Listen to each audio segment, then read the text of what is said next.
Oh, no. Yeah.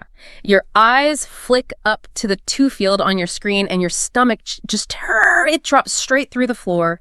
The temperature in the room seems to plummet your vision tunnels, and you realize with absolute horrifying clarity what you've just done. The worst feeling in the world. It really is. You didn't just email your best friend a highly sarcastic, completely unfiltered joke about your boss. You accidentally copied your boss on the thread. Wow. Just brutal. Welcome to the deep dive. Today we are dissecting the sheer, unadulterated panic of the social faux pas. It's an experience so universally excruciating that just, picturing yourself in one of these moments can literally make your palms sweat right now as you listen to this. It's a fascinating physiological response, isn't it? Because, there is no physical danger. There's no tiger in the room. Right. But the injury we're anticipating isn't to our physical body. The injury is to our social standing, our reputation, and honestly, most importantly, our perception of ourselves. Which hurts just as much. Oh, absolutely. And the symptoms are entirely real. You get that instantaneous wave of regret, the skyrocketing heart rate, and a desperate, profound need to just, vanish from the face of the earth entirely. Which perfectly brings us to the incredibly rich source material we're unpacking today. We have a transcript from a show called the Learning English Podcast. It's hosted by 2 individuals named Emma and John. And what makes this source so unique, and I think so fun to dive into, is that it operates on 2 completely different levels. Right. It's an audio show, yes, but it also doubles as a YouTube video explicitly designed to teach something called C2 Advanced English Listening. Which is a really crucial detail to highlight here. For anyone unfamiliar with the grading scale for language proficiency, C2 is the absolute highest level. With native level, right? Exactly. It represents complete mastery. We were talking about native level fluency that focuses on highly nuanced vocabulary, complex idioms, and the subtle, shades of meaning that most everyday speakers kind of take for granted. And to help their audience out, Emma and John actually provided a specific, curated glossary of advanced idioms and vocabulary words tailored for their listeners. We're talking about phrases like faux pas, mental Rolodex, and walking on eggshells. Great phrases. They really are. But here is our mission for this deep dive today. We aren't just going to sit here and read you a vocabulary list. You probably already know, or at least intuitively understand, a lot of these phrases. Right, use them in conversation. Exactly. So instead, we are going to use these specific C2 level idioms as a psychological roadmap. I think that's really the only way to truly understand them. Because language isn't just, a system of labels. Yeah. It is the primary tool we use to navigate society. Yeah. We use words to build bridges, to show respect, to establish hierarchy, to flirt, to negotiate. But, and this is what Emma and John's conversation so painfully illustrates language, is also the very trapdoor we fall through when we panic. Oh, that's a great way to put it. Yeah, it's often the instrument of our own social demise. Okay, let's unpack this by starting right where Emma and John start in the source. The networking event disaster. Oh, this one is tough to read. It is. Okay, let's set the thing for you. Emma is at a high-stakes professional networking event. She looks across the room and spots a highly influential client. And this isn't just some stranger, right? No, not a cold contact at all. She has spoken to this man on the phone several times. She's built a real rapport with him. She knows his business inside and out. So she confidently walks across the room, approaches him to introduce herself face-to-face, opens her mouth, and nothing. Literally nothing. Total system failure. Her mind goes completely, utterly blank. She tells John that her mental Rolodex was utterly empty. We really need to pause and appreciate the agonizing physical reality of that specific second in time.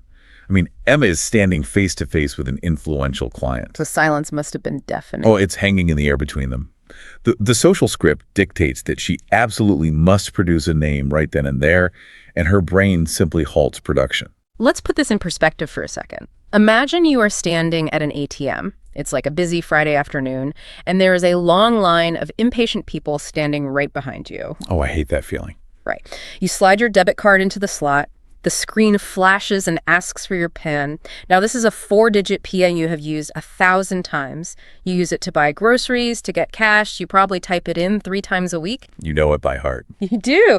But suddenly, as you look at that metal keypad, you have absolutely no idea what those 4 numbers are. The data is completely wiped out by the context. Exactly. I mean, the numbers are in your brain somewhere, obviously. They haven't been permanently deleted.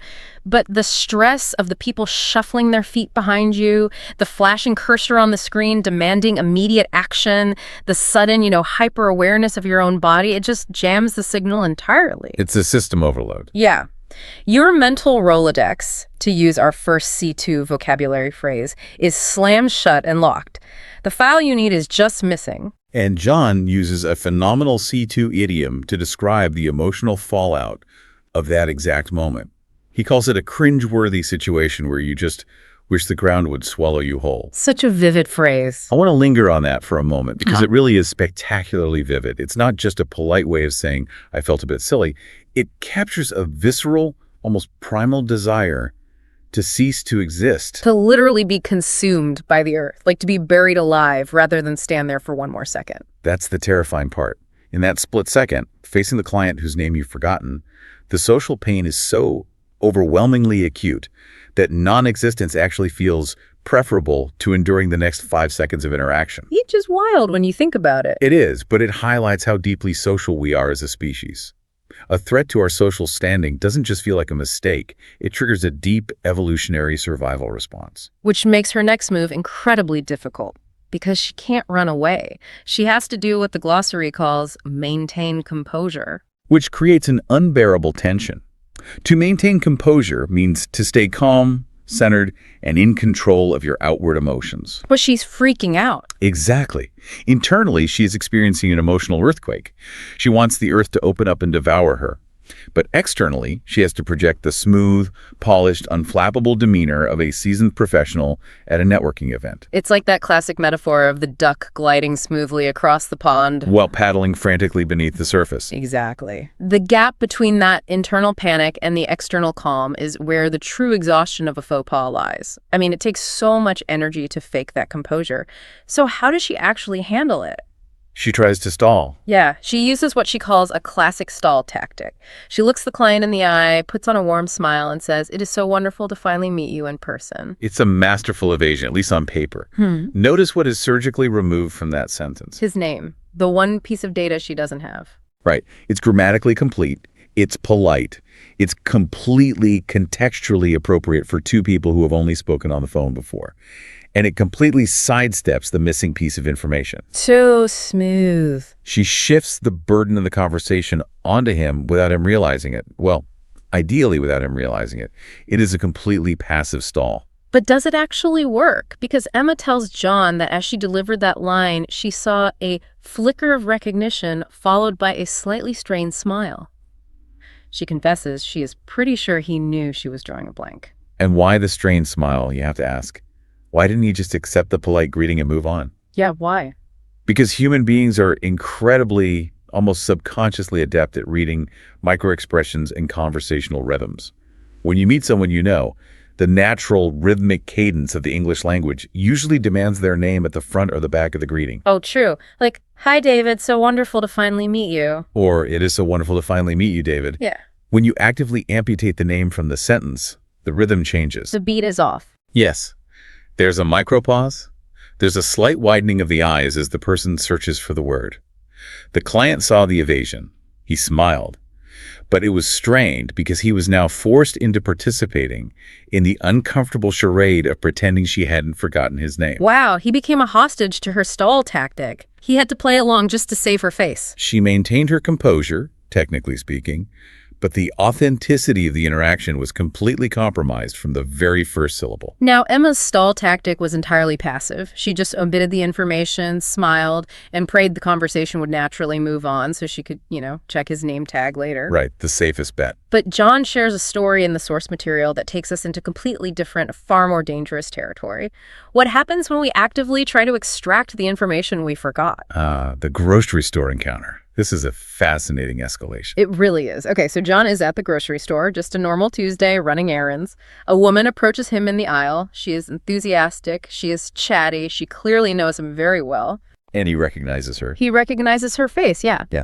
He knows he should know her, but he has absolutely zero clue who she is or how they are connected. So instead of Emma's passive stall, John goes on the offensive. A bold move. Very bold. He uses what he calls incredibly vague language to fish for clues. And I want to zero in on the specific question John asks this poor one. He looks at her and says, "So, what have you been up to lately?" The psychological mechanism behind that specific question is what the C2 glossary refers to as a fishing expedition. I really want to push back on John's strategy here, though. To me, asking, "What have you been up to lately?" isn't just a stall tactic, it's a massive gamble. It is a gamble. It feels so much worse than what Emma did. He is actively trying to trick the other person into revealing their own identity without realizing he's forgotten it. It feels manipulative and honestly way riskier. I agree. It is significantly riskier. A fishing expedition, by its very definition in our source, is the act of trying to get information from someone in a subtle, indirect, and often prolonged way. You're just casting a net. You are casting a very wide, vague net into the conversation, hoping to catch one specific identifying detail like a mention of a workplace, a mutual friend's name, maybe a shared hobby, that will suddenly jog your memory. But the massive risk you're pointing out is the cognitive load it requires. Because you aren't really listening to what she's saying. Not at all. You don't actually care what she's been up to. You're just scanning her words like a computer looking for a keyword match. Precisely. You are essentially running a heavy background processor in your brain while simultaneously trying to maintain eye contact, nod at the appropriate times, and smile. Which is exhausting. It is exhausting, and people can usually tell when you aren't truly present in a conversation. And what is the reward for John's high-stakes fishing expedition? Oh, it's so bad. The woman takes the bait, answers the vague question, and launches into a long story about her kids. And suddenly, the terrifying realization washes over him. She is the mother of one of his son's classmates. Oh my God. They probably see each other at school pickup every single week. Oh, the guilt. The crushing guilt. He tells Emma he felt terrible because suddenly the context shifts. He realizes he isn't just talking to a random acquaintance from a coffee shop. He's talking to someone deeply embedded in his child's daily life. The social stakes were much higher than he initially realized. Which brings us to John's ultimate realization and another fantastic, deeply evocative C2 idiom from the glossary. He tells Emma that in those moments, sometimes you just have to bite the bullet. Bite the bullet. Yeah, I use that phrase all the time, but when you actually stop and think about the physical imagery of it, it's really intense. Wait, does biting the bullet just mean saying sorry? Because that sounds way too simple. If I forget someone's name, just blurting out, "Oops, I forgot," feels like social suicide. Well, it's not just a flippant apology. To understand the gravity of the phrase, you really have to look at its origin. It's originally a military term, dating back to the 19th century, before the widespread use of reliable anesthesia on the battlefield. Oh. Yeah. If a soldier needed emergency surgery, like an amputation or a musket ball removed, they would literally be given a lead bullet to bite down on. That is horrifying. It served two purposes, really. It gave them something to focus on to cope with the excruciating, unimaginable pain, and it physically stopped them from biting off their own tongue in agony. That is incredibly dark. I am never going to use that phrase lightly again. But it perfectly maps onto the social pain we are talking about, doesn't it? It really does. The glossary defines it as forcing yourself to do something incredibly difficult, unpleasant, or painful that you have been delaying. Right. In a social context, biting the bullet means entirely abandoning the deception. It means dropping the cowardly shield of the fishing expedition, stopping the charade, and stepping directly into the sharp pain of the faux pas. So what does that battlefield surgery look like in the grocery aisle? John and Emma agree on a core lesson, a best policy for these memory lapses. It's honesty, but it has to be tempered with tact and self-deprecation. Very important combination. John suggests looking the person in the eye and saying, "I am so sorry, but my memory is completely failing me right now. Remind me exactly how we know each other." It is a profound shift in strategy from the evasion we saw earlier. Instead of trying to maintain a false composure, you actively make yourself vulnerable. You admit the complete failure of your mental Rolodex. Yeah. And by adding the self-deprecation, my memory is failing me. You do something vital. You take the sting out of it for the other person. You absorb the awkwardness yourself so they don't have to carry it? Yes, exactly. You are explicitly telling them this failure is not because you are forgettable or unimportant. This is entirely because my brain is flawed and stressed. It neutralizes the threat to their ego by sacrificing a little bit of your own. But as Emma rightly points out in the source material, forgetting a fellow parent at the grocery store is a relatively low-stakes charade. Your career isn't on the line if you forget the name of your kid's classmate's mom. You might blush, you might apologize, but, life goes on. But the conversational stakes absolutely skyrocket when the faux pas occurs within the rigid, unforgiving hierarchies of the workplace. The transition from the egalitarian grocery store aisle to the structured corporate office changes the entire ecosystem of the faux pas. Completely. We move from minor, fleeting embarrassment to the realm of potential professional ruin. Which brings us back to that terrifying scenario I mentioned at the very beginning of the show, the email. Emma shares a story that, I swear, spiked my own adrenaline just reading the transcript. The reply all apocalypse. Yes. Emma says she drafted a rather candid, sarcastic email about her boss. And instead of sending it to her work best friend, she accidentally sent it directly to her boss. Just, a nightmare. Just pause for a second and imagine the physical reality of that moment. You hit send. The screen refreshes. You see the boss's name in the sent folder. The realization hits your brain like a freight train. The frantic, useless clicking of the mouse to try and unsend it. The cold sweat breaking out on the back of your neck. Emma describes the aftermath simply, she says pure panic ensued. It's the modern digital equivalent of stepping on a landmine. Once you hit send, the mechanism is triggered. The signal has bounced off the server. You cannot put the pin back in the grenade. It's gone. The damage is already traveling at the speed of light to your boss's inbox. So in a state of pure, unadulterated panic, what does Emma do? Does she bite the bullet? Does she walk into his office and own up to her sarcasm? She does not. No. She sends an immediate, groveling follow-up apology. But she lies. She claims the candid, sarcastic email was actually meant for a friend outside of work who happens to have a very similar name to the boss. Which is such a deeply human, classic panic response. Is it? Oh, definitely. The brain, overwhelmed by the impending threat to its livelihood, completely rejects reality.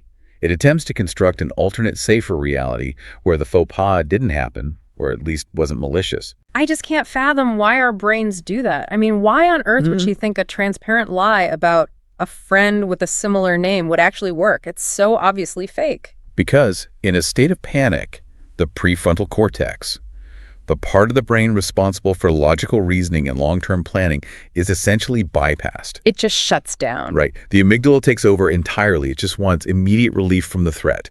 The lie offers a temporary, albeit incredibly fragile, shield. It's not about creating a watertight alibi. It's about buying 5 minutes of psychological safety. Wow. And John asks her the million-dollar question. Did he actually buy that? Emma highly doubts it. And she shares the boss's specific 4-word reply to her frantic apology.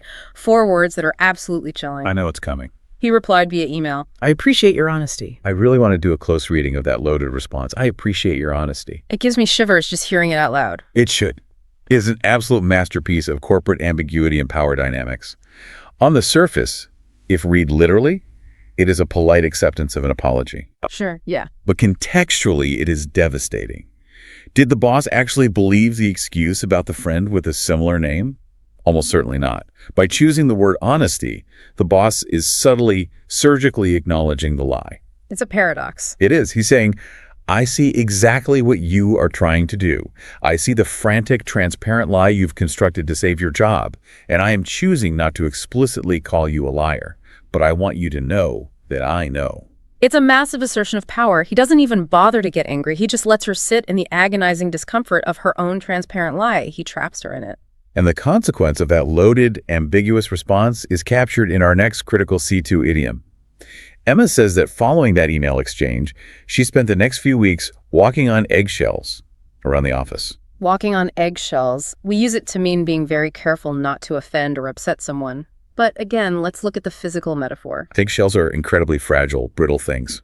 If you walk on them normally, they will crush, splinter, and snap loudly under your weight, drawing immediate attention to your clumsy feet. To successfully walk across a floor covered in eggshells, you have to completely alter your natural gait. You have to slow your movements, distribute your weight perfectly, and constantly, obsessively monitor your environment. Emma's single faux pas, a click of a button that took 1 second, completely altered her physical and psychological reality in the office. Entirely.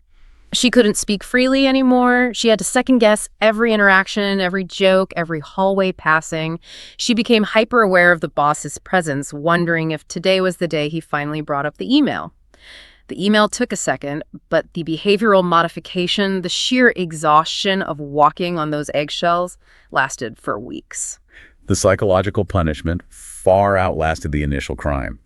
But, if you think Emma's email was the pinnacle of workplace disaster, John's corporate dinner blunder might actually eclipse it in terms of sheer face-to-face horror. It's certainly more direct, and there is no screen to hide behind. None at all. So, John is attending a very upscale, formal corporate dinner. He is mingling, probably feeling pretty good about his networking skills. He sees a woman standing near a table. He assumes, based on her positioning or perhaps a lack of a flashy name tag, that she is part of the waitstaff. A huge assumption. Right. So he walks right up to her and starts asking her for the dinner specials. The woman stops, stares at him dead in the eye, and delivers the ultimate hierarchy-crushing knockout punch. "I'm the CEO." It is the complete, instantaneous collapse of his assumed reality. Just brutal. John thought he was speaking to someone whose job was to serve him. He was actually speaking to the person who holds the ultimate power over everyone in the room, including him. The power dynamic inverted in 3 seconds. And here's where it gets really interesting. Emma is flabbergasted, and she asks John how you even begin to recover from a blunder of that magnitude. You just insulted the most powerful person in the room. And John's advice is incredibly specific and vital. What does he say? He says you apologize profusely, you turn a bright shade of crimson, meaning you allow your genuine embarrassment to show, and you pray they have a good sense of humor. But his absolute unbreakable rule, never, ever double down. This is a vital piece of advice for any social interaction, and double down is a fantastic phrasal verb from our glossary that is seeped into everyday corporate language. Where does it come from? To double down originally comes from the casino, specifically the game of blackjack. Oh, really? Yeah.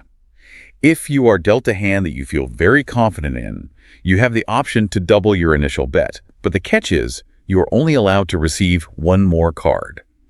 You are committing heavily, aggressively to your initial position, regardless of what the dealer has. I see. In a social context, to double down on a mistake means to strongly commit to it, to defend it, instead of backing down and admitting fault. Okay, let's play this out. In John's case, what would doubling down actually look like? Because I can't imagine arguing with the CEO. Well, doubling down wouldn't necessarily be arguing about her title. It would be an attempt to justify his mistake, to protect his ego. So after hearing "I'm the CEO," a double down would be John saying something like, "Well, you shouldn't be standing so close to the kitchen doors," or, "Well, usually the executives are wearing lanyards, so you can't really blame me." Oh, wow. Just hearing you say that makes my skin crawl. That makes it so much worse. It shifts from an honest mistake to an active insult. It does.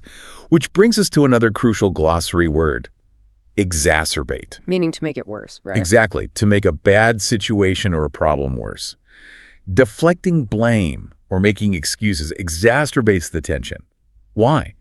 Because when you commit a faux pas, you have already damaged the social fabric between you and the other person. You tore it. Yeah. When you double down or make an excuse, you are repairing the fabric. You're essentially telling the other person that their perception of the tear is wrong. You are insulting their intelligence, and you're blaming them for your error, on top of making the original mistake. You're adding defensiveness and arrogance to the awkwardness. It's a toxic cocktail. Exactly. John emphasizes that in the face of a massive power differential like that, there's only one viable strategy. You acknowledge the mistake immediately, own your foolishness, apologize sincerely without caveats, and gracefully try to move on. Just take the hit. You must accept the loss of face entirely. You cannot fight to win back the ground you just lost. Okay, so we've seen Emma and John navigate the perils of memory lapses and catastrophic workplace assumptions. But there's a common thread in both of those arenas. The blunders were born of carelessness or rushing, right? Sure. Emma rushed an email without checking the to field. John didn't look closely at the context clues around the CEO. But the true tragedy of human interaction, the stuff that really keeps you awake staring at the ceiling at 2 a.m., is that sometimes our most catastrophic social mistakes aren't born from malice or carelessness. They are born from trying to be genuinely, thoughtfully nice. The paradox of good intentions. It is perhaps the most painful category of faux pas. Yes. Let's dive into the paradox of good intentions and the foot-and-mouth syndrome. John shares a story that takes place at his local gym. Okay. He sees a guy he knows casually. He notices that this man has lost a very significant amount of weight since the last time they spoke.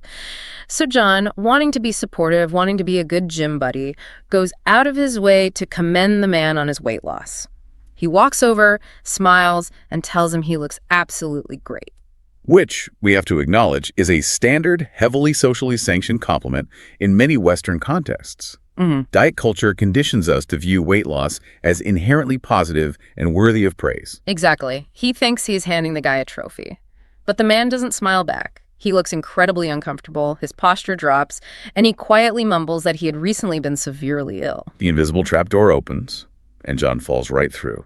The reality of the situation is completely inverted in an instant. I think of it like this. You are standing on a dock. You see someone struggling in the water below, so you yell words of encouragement and you try to throw them a life preserver. You want to save them. But midair, as the object leaves your hands, you realize you haven't thrown a buoyant life preserver. You've thrown them a 50-pound iron anvil. Oh, that's a brilliant analogy. Because John thought he was offering praise and validation. Instead, he inadvertently implied that the man only looked great because of a severe, potentially life-threatening illness.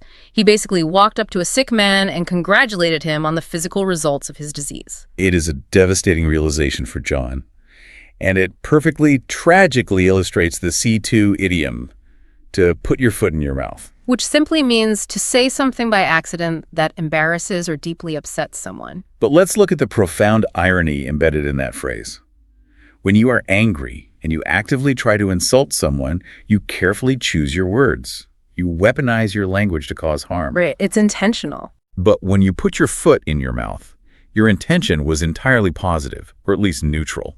Yet your impact was destructive. The gap between what John meant to do, uplift the man's spirits, and what he actually did, remind the man of his severe trauma and tie his physical worth to his illness, is massive. It's a chasm. It's a stark, terrifying reminder, as Emma points out in the audio, that good intentions can easily, instantly backfire. You can't just navigate the world relying on the fact that you mean well. Meaning well isn't a bulletproof vest. No, because intent does not negate impact. The man still felt uncomfortable. He still felt the sting of the comment, regardless of John's desire to be a nice guy. The injury occurred, regardless of the motive. So how do we navigate this? I feel like if even compliments are dangerous landmines, what are we supposed to do? Never speak to anyone? What's the strategic pivot here? Emma has some good thoughts on this. She does. Emma provides a very clear, actionable piece of advice. She says, when it comes to sensitive, observable topics, like a sudden change in weight or the classic disaster of asking if a woman is pregnant, which they also heavily advise against, you must err on the side of caution. Another excellent C2 idiom. To err on the side of caution means to be especially careful, to choose the safest possible option rather than taking a risk that might result in a negative outcome. Play it safe. You consciously choose safety over the potential reward of the compliment. And her specific strategy for erring on the side of caution is brilliant. She says instead of commenting on someone's physical appearance, we should pivot to praising their dedication, their energy, or their effort. Which is a great pivot. But I have to admit, I'm a little confused by this distinction. Why is praising effort universally safer? If I tell someone they've been working hard at the gym, doesn't that still imply they needed to work out? Isn't it still tied to their body? It's a subtle but crucial distinction. Let's unpack it. When you comment directly on a physical outcome, you lost weight, you look great, you are fundamentally making an assumption about the cause of that appearance. It's okay. You are guessing the narrative behind the body. Weight loss could be the result of a healthy new diet or training for a marathon. But, as John painfully learned, it could also be the result of a terrible disease, severe depression, grief, or an eating disorder. When you praise the physical result, you are guessing the narrative. And if you guess the wrong narrative, you throw the anvil. Exactly. But when you praise effort or dedication, saying something like, I've seen you here at the gym every morning at 6 a.m., I really admire your consistency, or you seem to have so much energy lately, you are praising an observable behavior, not an assumed outcome. Ah, I see. Effort is an internal choice. It is something the person controls. Physical appearance is often subject to external, sometimes uncontrollable, variables like illness or genetics. Praising effort respects the person's agency without assuming you know their medical history. That makes total sense. It's such a nuanced adjustment to our vocabulary, but it completely removes the risk of the anvil. Exactly. Okay, so far we've covered the personal memory wipe at the grocery store, the hierarchical nightmare of the workplace, and the paradox of physical compliments at the gym. But there is a massive underlying assumption in all of these scenarios. What's that?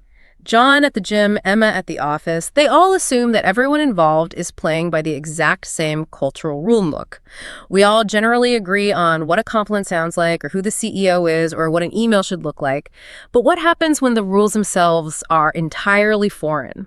What happens when you change the game board? You enter an entirely different, almost dizzying level of social complexity. Which takes us to cultural nuances and the literal false step. Emma brings up the endless, exhausting nuances of cultural expectations when traveling or working abroad. Oh, this is a big one. She talks about the absolute basics, like greetings. In America, we default to a firm handshake. But depending on where you land on the globe, do we shake hands? Do we bow? Do we go for the cheek kiss? Is it one kiss? Two? Three? Right. And then there's the nuance of directness in conversation. She shares her own struggle when she first moved to Europe regarding personal space. She found that in some specific cultures, people stand quite close during a professional conversation. She felt it was incredibly intrusive and aggressive simply because she wasn't accustomed to that spatial proximity. If we connect this to the bigger picture of our deep dive, we really have to look at the etymology of the very term faux pas from our glossary. Let's do it. Faux pas, spelled F-A-U-X-P-A-S, but pronounced faux pas, as the YouTube visual tips helpfully point out for the C2 learners. It is a direct French borrowing, and literally translated into English, it means a false step. A false step? That is so poetic. It's incredibly evocative of the physical sensation. Think about walking down a set of stairs in your house in the pitch dark. You've walked down them a million times. You get to the bottom, and your brain tells you there is one more step. Oh, I know this feeling. You confidently put your foot down, shifting your weight, and there's nothing there. It's just flat floor.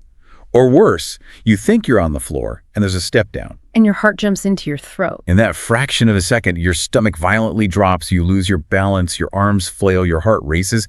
That jarring, terrifying physical sensation of the false step is exactly what a cultural faux pas feels like in the brain. That is perfectly said. You expected the social train to be solid. You expected the person to reach out and shake your hand. And instead, you get empty air or a kiss on the cheek or someone standing 6 inches from your face. You completely misjudged the stairs. And this connects so perfectly to the other metaphorical noun in our C2 glossary, the minefield. Yes, defined as a situation or subject with many hidden problems, dangers, or complexities that you have to navigate carefully. Cross-cultural communication is the ultimate, literal definition of a social minefield. Because if you are operating within your own native culture, you can at least see the warning signs. You know that emailing your boss a sarcastic joke is a universally bad idea. You can clearly see that mine. You can see the mine sitting there on the ground, and if you step on it, it's your own fault. But when you step into a new culture, the mines are entirely invisible to you. What you consider deeply polite, like, for example, refusing a second helping of food at dinner to show you aren't greedy, might actually be a massive relationship-ending insult to your host in another culture who sees your refusal as a rejection of their hospitality and a critique of their cooking. You are stepping on mines you don't even know exist. You are blowing up relationships without ever intending to be hostile. And it's not just behavioral, it's linguistic. John brings up the sheer terror of language barriers. He points out that simply mispronouncing a word in a foreign language can accidentally make you sound incredibly vulgar or rude. Well, happens all the time. You might be trying to say a polite thank you to a shopkeeper and accidentally say something deeply offensive just because your inflection or your vowel sound was slightly off. Which leaves us with a terrifying practical question. How do you navigate a minefield you cannot see? If the cultural rules are hidden and even your own translated words can betray you and cause offense, how do you survive? Do you just stay home? This is where we look to the source material for the universal antidote. And John provides the underlying foundational principle for surviving the cultural minefield. He says, regardless of the specific culture you are visiting, regardless of how severe the language barrier is, the key is to remain fundamentally humble. Humility is the ultimate diffuser of the social mine. But why? If I accidentally insult someone's cooking by refusing food, why does being humble fix it? The insult still happened. Because a sincere, heartfelt display of humility transcends cultural and linguistic barriers. If you mispronounce a word and accidentally hurl a vulgar insult at a host, but your body language, your panicked tone of voice, your wide eyes, and your immediate flustered gestures convey genuine distress and a desperate desire to make amends, the listener will almost always prioritize your visible intent over your technical error. They read your panic as respect. Exactly. Human beings are remarkably forgiving when they recognize genuine remorse. Intent and humility communicate on a primal level, far louder than a mispronounced vowel. It goes right back to what we discussed earlier with the CEO not doubling down. If you step on a cultural mine, you don't argue with the person that your cultural way is logically better. You don't say, well, in America, we don't stand this close. How do you do that? You acknowledge the misstep, you own your own ignorance of their customs, and you apologize for the clumsy intrusion. You show them that respecting them and preserving the relationship is vastly more important to you than being right or defending your own cultural habits. Which brings us inevitably to our synthesis. We've gone through the glossary, we've seen Emma's networking disasters and her reply all apocalypse. We've cringed at John's foot-in-mouth gym compliments and his corporate dinner blindness. We've covered a lot of ground. We really have. We've explored the dark staircases of cultural minefields. Now we are pulling together Emma and John's final wrap-up advice from the Learning English podcast to figure out how to survive. It's time for the practical application of all this C2 vocabulary. We need to define the ultimate recovery protocol. Exactly. So, what does this all mean for us? How do you actually execute the recovery when you inevitably commit a faux pas? Because we've established that the faux pas is coming, you will step on a mine. This raises an important question, one we haven't explicitly answered yet in all our analysis. Why is a good apology so incredibly difficult to execute in the moment? That's a great question. If John and Emma both agree that a humble, sincere apology is the universal antidote to the faux pas, why is our first instinct almost always to fish for clues, or invent a fake friend with a similar name, or angrily double down on our mistake? Why do we fight the cure? Because apologizing hurts. It feels like losing. It does feel like losing. Breaking down Emma and John's final words, we can synthesize the core traits required for a successful recovery protocol. They explicitly mention the need for empathy, the need for tact, and the vital ability to laugh at yourself. But crucially, John delivers the defining rule. What's the rule? He says, don't let your ego get in the way of a good apology. The ego trap. The ego is the root cause of every single failed recovery and prolonged agony we've discussed today. The faux pas is the initial spark, but the ego is the gasoline that turns it into an inferno. Let's actually map that out across our source material. Let's look at the evidence. Let's start with John's fishing expedition to the grocery store. Why didn't he just smile, bite the bullet, and ask the woman her name? Because he didn't want to look bad. Exactly. His ego didn't want to admit to a fellow parent that his memory was flawed. The ego demanded he maintain the illusion of being a sharp, observant guy. Right, and look at Emma's email to her boss. Why invent the elaborate lie about the friend with a similar name? Because her ego couldn't handle the crushing reality of looking foolish and unprofessional in front of a vital authority figure. It chose a lie over vulnerability. Perfect example. And look at the urge to double down when confronted by the CEO. That is pure, unadulterated ego trying to defend a losing position, prioritizing its own pride over the reality of the room. The ego is the heavy armor that actually gets us killed in the social minefield. We think it's protecting us, but it's weighing us down and making us step on the triggers. That is a brilliant way to conceptualize it. The ego demands that we maintain the constant, exhausting illusion of perfection. It demands that our mental Rolodex is always full and perfectly organized, that our emails are always accurate and sent to the right people, that our compliments always land perfectly, and that we always know exactly how to behave in a foreign country. Which is impossible. Completely impossible. Yeah. But as Emma gently reminds her listeners in her wrap-up, we are all human, and we're all prone to the occasional social faux pas. So defeating the faux pas means ultimately defeating the ego. It means accepting deep down that you are going to take a false step in the dark. You're going to put your foot in your mouth. You are going to misread a situation so badly that you will wish the ground would swallow you whole. But the secret to the recovery protocol is this. You don't let the ground swallow you. You take a breath, as John advises. You consciously step out from behind the defensive shield of the ego. You absorb the heat of the embarrassment. And you offer a genuine, uncaveated apology. You just have to own it. You prioritize the human connection over your own desperate need to appear flawless. Empathy, tact, and the ability to laugh at your own foolishness. It's an incredibly tall order when your heart rate is 120 beats per minute and your adrenaline is spiking, but it truly is the only way to walk safely through the minefield. It is the defining difference between a minor, quickly forgotten awkward moment and a lingering, toxic social rupture. Well, that brings us to the end of our deep dive into the excruciating, hilarious, and ultimately humbling world of the social faux pas. We hope that exploring these C2 idioms, from the desperate fishing expedition to the exhausting reality of walking on eggshells, has given you a new analytical framework for understanding those moments of pure, unadulterated panic. It's been a great discussion. It really has. And remember Emma's comforting thought from the source text. You are absolutely not alone in your awkward moments.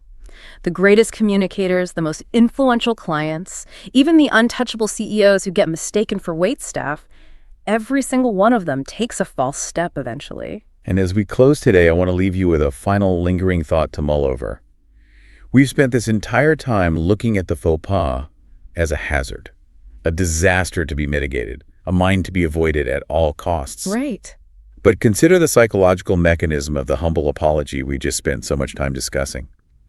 When you commit a faux pas and you follow the protocol, when you make yourself deeply vulnerable, when you admit your fault openly, and when you clearly prioritize the other person's feelings and dignity over your own fragile ego, you are displaying profound empathy and trustworthiness. Oh, I see where you're going with this. So if a perfectly executed humble apology can actually build deeper trust and demonstrate your character more clearly than if a mistake had never occurred at all, could it be that committing a faux pas is actually a hidden opportunity rather than a disaster? Wow. That completely flips the script on everything we fear about socializing. It does. It changes the paradigm entirely.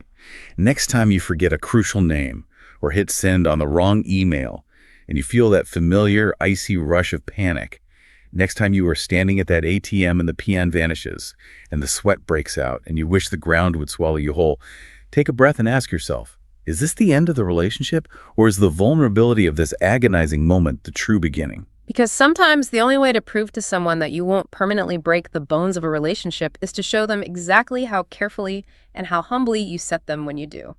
Thank you for joining us on this deep dive. We'll see you next time.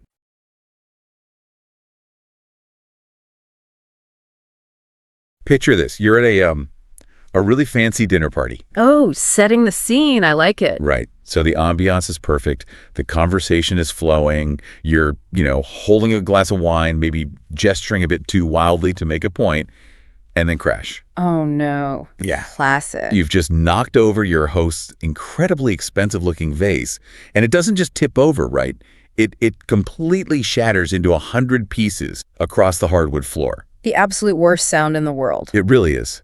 And the room just goes dead silent. Yeah. Every single eye is on you. Your stomach completely drops. And what you say in the next 5 seconds is basically going to either save your social standing or just ruin it entirely. It's the universal nightmare, really, that sudden, just violent disruption of social harmony. Exactly. And that is exactly what we are dissecting today on this deep dive. We're getting into this really fascinating source document. Yeah, the Advanced English Resource. Right. It's a transcript and a companion glossary from this C2 level English language learning resource. Yeah. But this isn't about memorizing grammar rules or anything like that. Not at all. The entire focus of this material is it's this absolute bottomless well of human awkwardness. Yeah. We're basically looking at an advanced linguistic survival guide for our absolute worst social faux pas. And what's fascinating here is the dual lens the material provides. Because on one hand, we get these viscerally painful, highly relatable anecdotes of complete social embarrassment. So relatable it hurts. Right. But alongside them, we're handed the exact precise terminology, these really high-level idioms that are designed to articulate those specific nightmares. Yeah. It's essentially giving us the clinical psychological vocabulary to dissect our lowest, most mortifying moments. Right, because usually when you're in the middle of a social disaster, you don't have the words. You have absolutely no words. You just have panic. So for you listening right now, our fellow curious mind, joining this conversation, I really want you to mentally queue up your own most mortifying memories. Well, I'm sure they have a few ready to go. We all do. You know, the ones that keep you awake at 2 a.m. a decade later.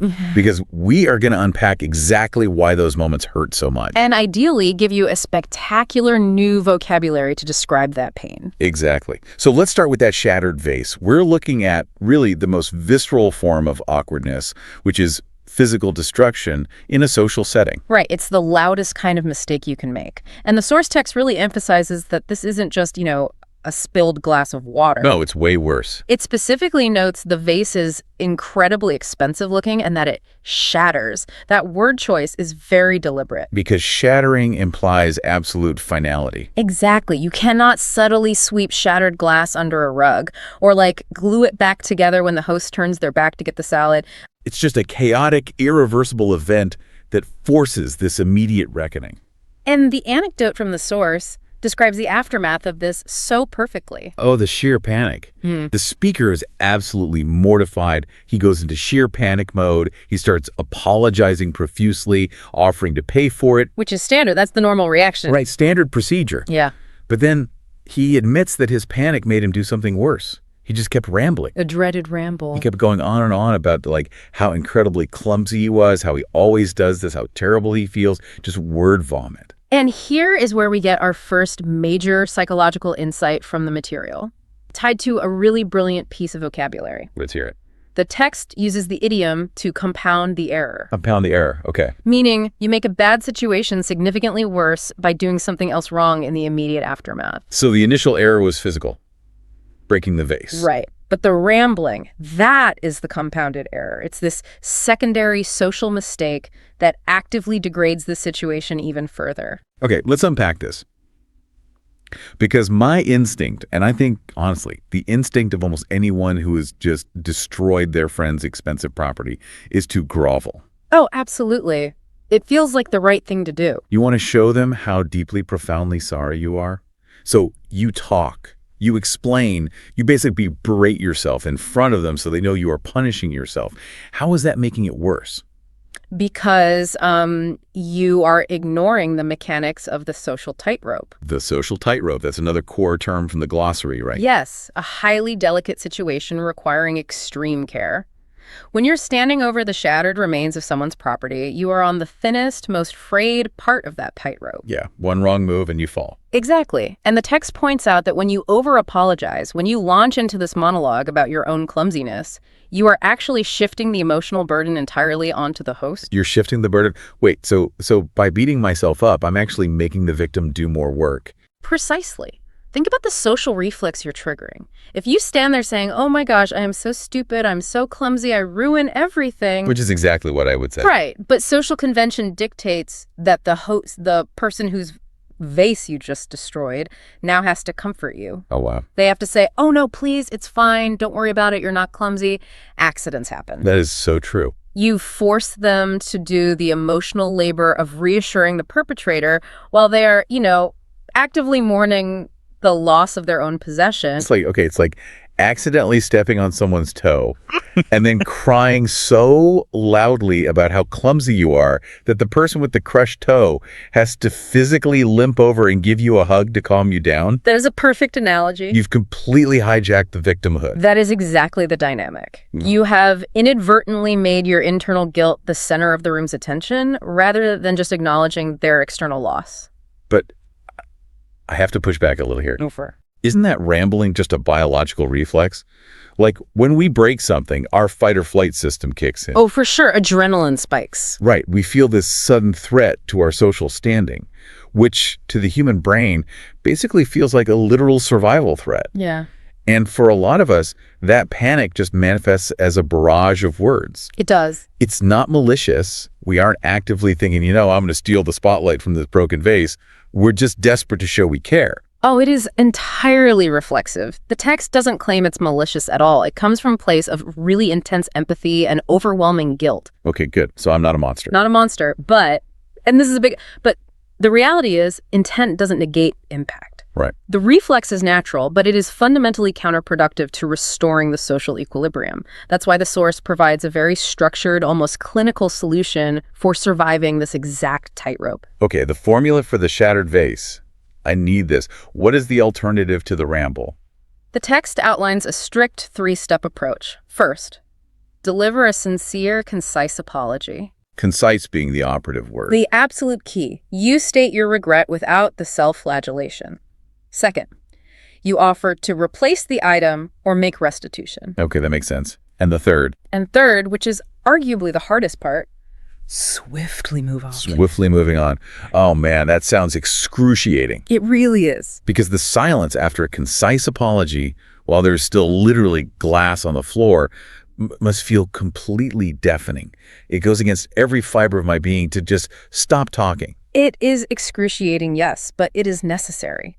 By being concise and then just shutting down the verbal flow, you absorb your own guilt. You sit with it. Yes, you sit in your own discomfort so the host doesn't have to. You give them the physical and emotional space to process what just happened without demanding that they manage your feelings too. Wow.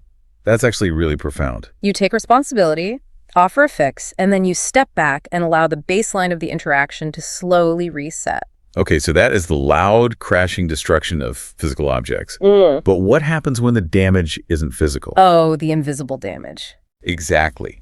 What happens when you shatter a social dynamic with just one word? Let's move from breaking vases to the subtle, incredibly dangerous art of verbal missteps. The verbal tightrope is often much harder to walk because, like you said, the threat is invisible. Right, and the source presents another dinner party scenario. But this time, your hands are completely still. You haven't broken a single thing. You're safe on that front. You're just sitting there, and you are served a dish that the text graciously describes as less than stellar. Less than stellar. Which, let's be honest, means it tastes like cardboard, or worse. So you're chewing this less than stellar food, trying desperately to be polite, and the host asks you how it is, and you say, "It's interesting." Oh, the dreaded interesting. And instantly you know you've messed up. You've accidentally insulted them. The deep dive the text takes into this word interesting is brilliant because on a literal level, interesting is a positive, engaging word. Yeah, it implies intellectual curiosity. Right. But in the highly specific context of tasting someone's home-cooked meal, it is completely loaded. The source reveals that it is essentially the polite person's euphemism for inedible. It's linguistic camouflage that completely fails to blend in. Exactly. But here is my question. If the dictionary definition of the word isn't an insult, and if the host knows you're trying to be polite, what actually gives the game away? Why does the room suddenly feel icy? Because humans do not communicate solely through dictionary definitions. Oh. The source is very explicit about the mechanism of failure here. It is the tone. Ah, tone. The speaker in the anecdote specifically notes that their tone, quote, totally gave me away. And this introduces a critical concept about human interaction. The literal word carries maybe, 10% of the meaning? It's that. Right. The inflection, the slight pitch drop, the micro-hesitation before the word actually leaves your mouth, that is where the truth lives. Like, it's interesting. Exactly. That Yeah. micro-hesitation. Your body betrays the euphemism. So you've dropped the interesting bomb.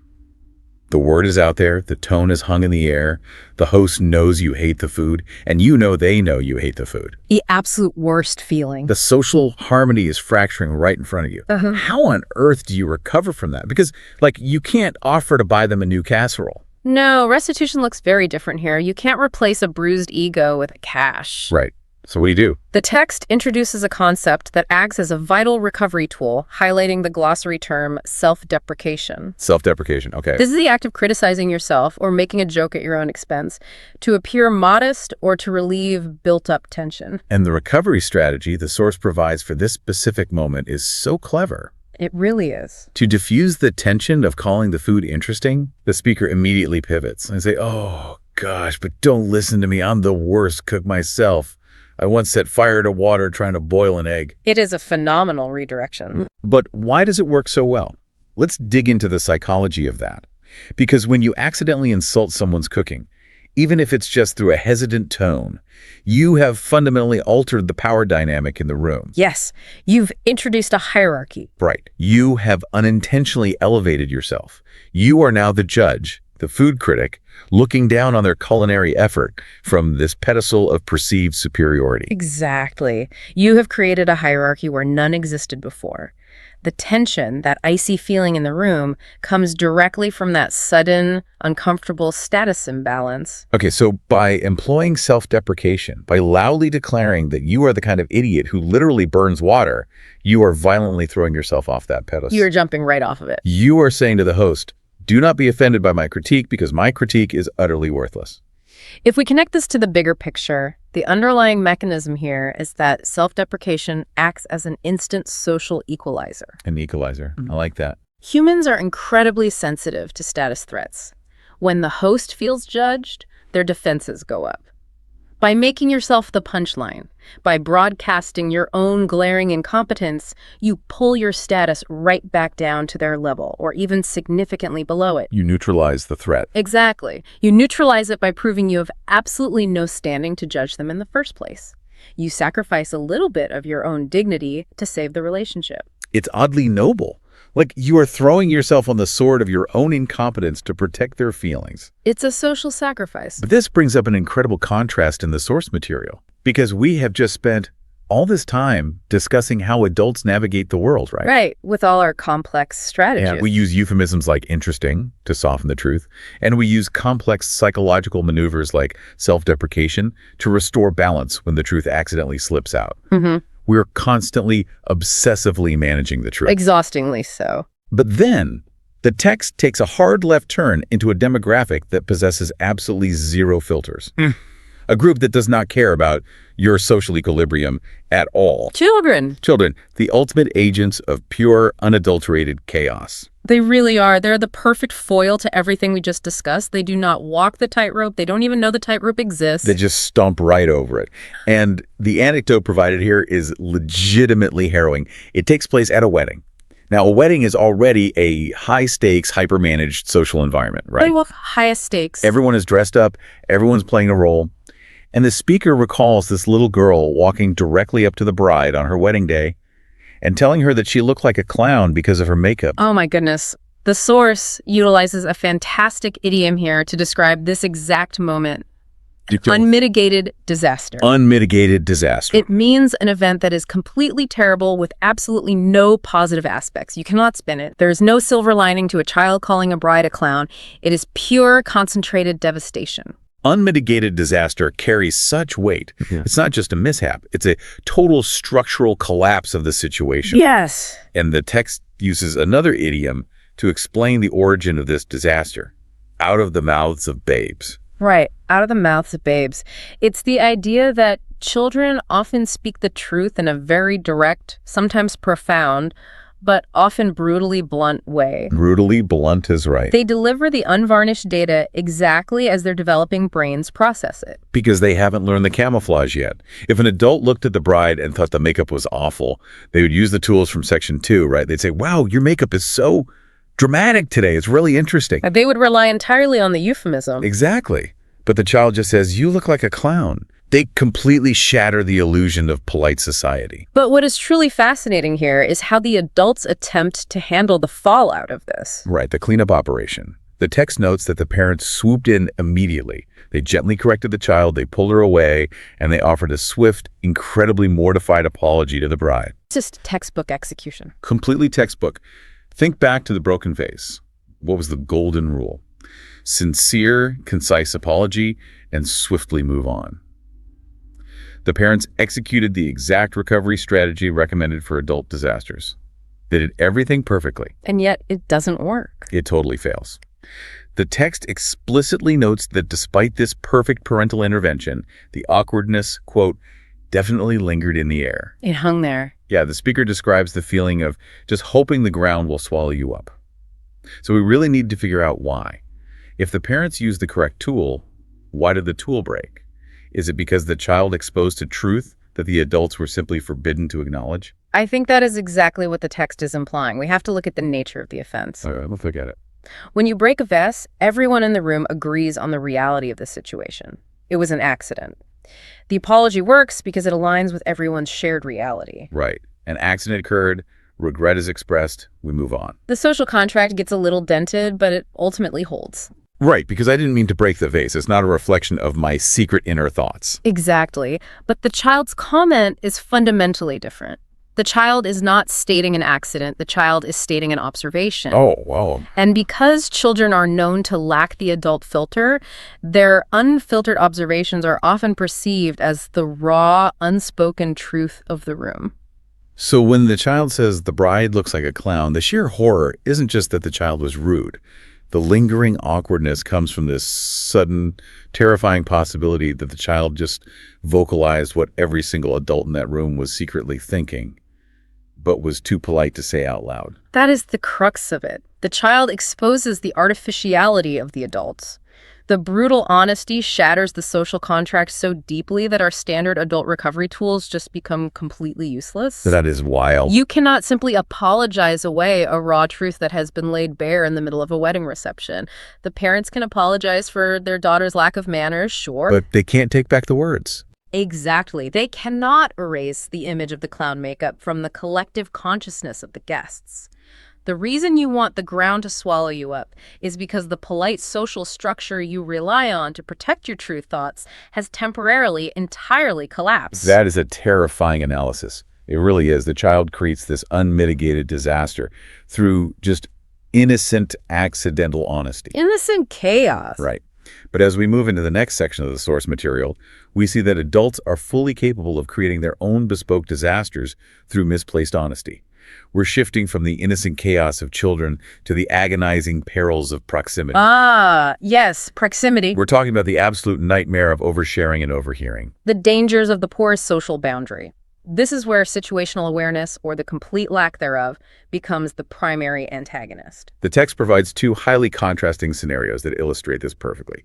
Let's look at scenario A first, the nightmare of oversharing. A classic workplace blunder. The speaker recounts being at the office, standing in a common area, and just venting to a coworker about their boss.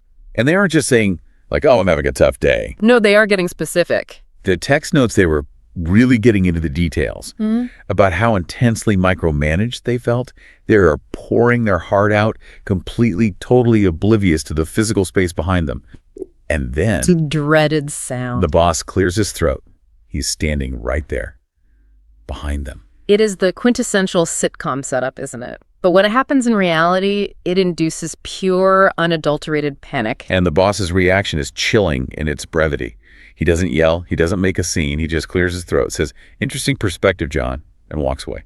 Notice the vocabulary there. Interesting. Yes, the loaded word returns, but this time it's weaponized. The boss is using the polite person's euphemism for, "I am deeply offended, I heard absolutely everything, but I am maintaining my professional composure while I silently judge you." Exactly. And what is the fallout for the speaker? The text describes the next few weeks at the office as excruciating. To analyze the mechanics of this, the source applies one of the most evocative idioms in its glossary: to dig one's own grave. Digging your own grave. Which means to do something that causes your own downfall or completely ruins your situation. The speaker even adds to it, saying they essentially dug my own grave and jumped in. It highlights the active, self-inflicted nature of the disaster. Unlike the child at the wedding who imposes awkwardness upon the parents, or the vase that is an accident of physics, the venting employee actively constructed their own demise. They brought the shovel. They brought the shovel. They let their private thoughts bleed into a public space without checking their perimeter. The excruciating weeks of awkwardness that followed are the direct consequence of jumping into the grave they excavated with their own complaints. It's pure self-sabotage. But now, here's where it gets really interesting. Let's contrast that with scenario from the text. A coffee shop. Right. This moves us from the office to a coffee shop. And here, the speaker is not the one oversharing. They're the one overhearing. The passive participant. Exactly. They're just sitting there and they accidentally overhear two strangers having a very intense, highly private argument at the next table. It's a public space, sure, but a deeply private moment. And then we reach the critical juncture. One of the arguing parties suddenly looks up and makes direct eye contact with the speaker. The invisible wall falls. Yes. The boundary between the private dispute and the public audience just evaporates in an instant. The speaker notes that they completely froze. And it presents this massive dilemma. What do? Do you acknowledge that you've been listening to their intimate conflict? Do you give them like a sympathetic nod? Or do you just look away? The source material is very prescriptive here. It provides what it calls the golden rule for the specific type of proximity-based awkwardness. And it relies on another advanced idiom, to feign ignorance. The glossary defines this as deliberately pretending that you do not know something or that you haven't noticed something. Hold on, though. Feigning ignorance, isn't that just a little cowardly? Yeah. I mean, if you make eye contact with someone who is clearly having a terrible moment, Shouldn't you at least give them an empathetic look? Like a little nod that says, hey, I see you. I'm sorry you're going through this. Why pretend you didn't hear it? Because an empathetic nod is actually a violation of their privacy. Wait, really? How? It confirms to them that their private breakdown is being broadcast. Think about the stark contrast between these two situations. In the office, venting about the boss, you are the creator of the awkwardness. You hold the shovel, right? Right. But in the coffee shop, making eye contact with the arguing strangers, you are essentially a hostage. A hostage. You didn't ask to be part of their fight, but that fleeting eye contact suddenly drafts you into their drama. Ah, I see. A hostage to their lack of boundaries. So if I nod, I'm accepting the role of the audience, which makes it infinitely more embarrassing for them. Exactly. Because you are an accidental hostage, your recovery tactic has to be completely different from the creator of the mess. You cannot apologize, and you definitely cannot use self-deprecation. But what's the move? The text outlines the specific physical mechanics required. You must give a polite, non-committal smile, immediately look away, and pretend to be entirely engrossed in your own little bubble. Maybe stare intently at your phone or your coffee cup. Right. Suddenly the foam art on that latte is the most fascinating thing in the world. You physically manifest the feigned ignorance. Yes. The source emphasizes that acknowledging the situation, even with sympathy, breaks the final seal. By retreating into your bubble, you are silently communicating a very important message. I am not here. I am a piece of furniture. I am deaf to your dispute. Please continue as if I do not exist. Wow. Okay, so if we look at these two events together, the office vent and the coffee shop eavesdrop, there's a really profound lesson here about how physical proximity dictates our survival strategies. In both cases, the root of the awkwardness is a boundary violation. In the office, the speaker's private complaints violently intersected with the boss's physical proximity. In the coffee shop, the stranger's private argument intersected with the speaker's auditory proximity. That's a great way to put it. And in both cases, what is the ultimate defensive mechanism? Silence and the illusion of absence. Whether you are the venter who must now endure weeks of excruciating quiet tension, or the eavesdropper who must aggressively feign ignorance, retreating into silence is the only way to survive a proximity breach. Silence really becomes the armor. Which leads us to a pretty terrifying realization, actually, and brings us to the fifth section of our deep dive. Oh, the digital section. Yes. In the coffee shop, you have the luxury of looking away. You can physically turn your head, stare at your latte, and create that armor of silence. But what happens when you can't just look away? What happens when the awkwardness isn't happening in physical space, but is permanently frozen in pixels? We enter the digital minefield. The text calls this the modern era of awkwardness. And the scenario it presents strikes absolute fear into the heart of anyone who has ever communicated via a screen. It's a very modern terror. The speaker shares an anecdote about a friend who accidentally sent an emoji to his boss. But it wasn't a thumbs up. He sent a red heart emoji. Oh, no. And he didn't send it to a close buddy. He sent it to his very stern, highly professional female boss. It is a colossal collision of contexts. The deeply personal symbol violently crashing into the strictly professional environment. The immediate reaction, of course, is sheer panic. I mean, what is she going to think? Is she going to think he's making a romantic advance? Is he going to get fired for harassment? The stakes feel incredibly high. So, to try and fix it, the sender spends the entire next week trying to casually explain away the red heart as a typo. Oh. He tries to claim his thumb slipped, that it was just an accident of the keyboard. This raises an important question about the nature of modern communication, and it's one the text explores explicitly. Why are digital blunders uniquely difficult to recover from? Right. Why couldn't he just apologize immediately, the same way the guy who broke the vase apologized? Exactly. If you bump into your boss at the office and accidentally spill coffee on her shoe, you gasp, you apologize, you grab a napkin, and it's over. The reality is shared.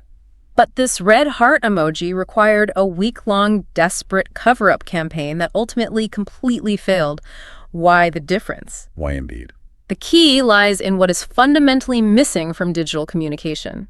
The source points specifically to the absence of physical body language, and it highlights a crucial glossary term: vocal inflection. Vocal inflection. This is the change in pitch, tone, or volume of the voice when speaking. Right.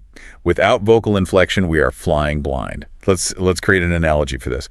Sending an ambiguous emoji in a high-stakes professional context is basically like trying to diffuse a ticking bomb in pitch-black darkness. Oh, that's intense, but accurate. Think about it. When you're speaking to someone in person, your vocal inflection and your facial expressions are your flashlight. You can see the wires. If you say something that could be misinterpreted, your tone instantly clarifies if you are being sarcastic, if you're being entirely serious, or if you're just being polite. Yes. But in a text message, the flashlight is turned off. You have absolutely no idea if you're cutting the safe wire or if your boss genuinely thinks you are hitting on her. That analogy captures the anxiety perfectly. The human brain evolved to interpret intent by reading faces and hearing micro shifts in vocal pitch. We're wired for it. We did not evolve to read intent from glowing pixels on a screen. When those physical and auditory cues are missing, our brains panic and fill the void with ambiguity. We just guess. The text explicitly states that without these cues, a simple digital icon can cause a massive misunderstanding because it completely blurs the lines of the relationship. And the text notes that the typo excuse failed miserably. The speaker says that the damage was done. But why was it done so permanently? Because he was trying to retroactively inject intent into a static image. The red heart emoji carries an inherent, universally recognized semiotic weight. It means love or deep affection. Right, you can't just unmean a heart. Without the sender's vocal inflection to say, haha, thanks for getting me that file, heart, in a lighthearted way, the boss is left to interpret the symbol entirely in a vacuum. And in a professional vacuum, a stern boss is going to interpret a red heart as highly inappropriate. Exactly. Digital communication strips away the very tools we usually use to soften our interactions. Think back to the dinner party with the less than stellar meal. Oh, right, the interesting food. The guest used the euphemism interesting, but we established that their tone betrayed them. The physical reality ruined the polite word. Right. But here, in the digital landscape, it is the total lack of physical reality that betrays the sender. They have no tone to fall back on, no self-deprecating chuckle to append to the end of the text message to show they are joking. They are entirely at the mercy of the icon. And the most chilling part is the permanence of it. If you say something awkward in person, the sound waves just dissipate. People's memories fade over time. But that red heart emoji just sits there on our phone screen. A permanent record. A tiny, glowing, permanent monument to your professional demise.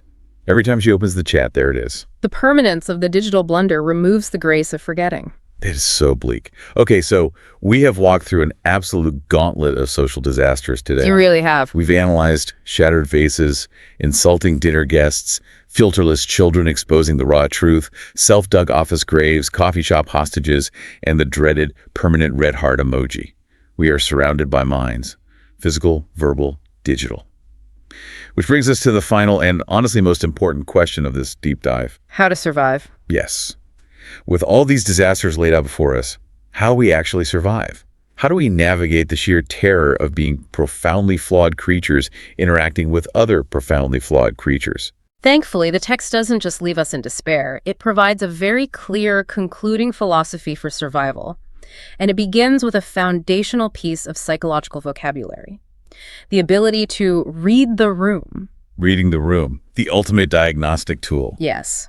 The glossary defines reading the room as the ability to understand the mood, emotions, and hidden attitudes of the people in a specific situation, and then actively adjusting your own behavior accordingly. Adjusting is the key part. The text asserts that whether you are dealing with the deafening silence after breaking a vase or trying to figure out if you should feign ignorance in a coffee shop, this ability to continuously assess the emotional temperature of your environment is the prerequisite for any recovery. Right, because you have to diagnose the damage before you can apply the treatment. If you can't read the room, you end up compounding the error, like the guy rambling about his clumsiness. Exactly. You make it worse. But once you've read the room, once you know how bad it is, what are the treatments? The source distills it down to two final universal tools. It says that when all else fails, a genuine apology and a good sense of humor are your best life rafts. Life raft. It's a brilliant, highly evocative, metaphorical noun from the glossary, defined simply as something that saves you in a difficult, dangerous, or embarrassing situation. I love that imagery so much because when you are in the middle of a major social faux pas, you really do feel like you are drowning. You're submerged in panic. The social waters are rising over your head, the panic is setting in, the fight or flight is screaming, and you just desperately need something to cling to so you don't go under.